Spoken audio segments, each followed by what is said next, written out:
সম্মানিত দর্শক মণ্ডলী, আমরা এই মুহূর্তে দাঁড়িয়ে আছি রাজারহাটে।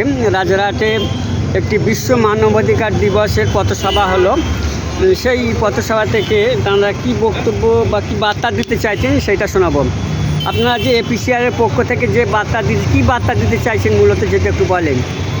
আমরা মূলত সবসময়ই আমরা এই বার্তায় দিতে চাই মানবিকতা, হিউম্যান রাইটস, যে তার মধ্যে দিয়ে যে বিশ্ব মানব দিবসের যে 10ই ডিসেম্বর সেটাকে সামনে রেখে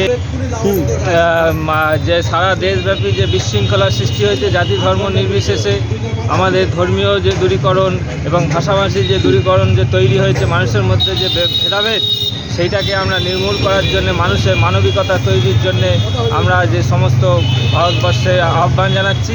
association for protection of civil rights APCR এই কাজটা সারা দেশব্যাপী করে যাচ্ছে। সেই কাজেরই একটা অংশ হিসেবে আমরা আজকে রাজারহাটেও আমরা মানুষের কাছে এই বার্তা দিলাম।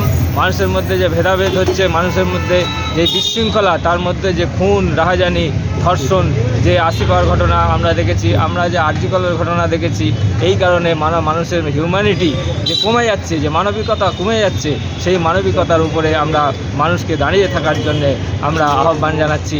প্রতি যুগে যুগে যেমন সবাই আহ্বান জানিয়েছে, আন্তর্জাতিকভাবে মানুষের কাছে আহ্বান জানিয়েছে, সেইটা আজকে আমরা এই রাজারহাটেও সেই আহ্বান জানিয়ে আমরা একটা এখানে পথসভার আয়োজন করেছি মানুষের কাছে সেই মানবিকতা তুলে দেওয়ার জন্য। আপনার নামটা যেটা একটু বলেন। আমার নাম শফিকুল ইসলাম, আপনি কোন দায়িত্বে আছেন? জেলা এপিসিআর প্রেসিডেন্ট। জি, শুক্রিয়া।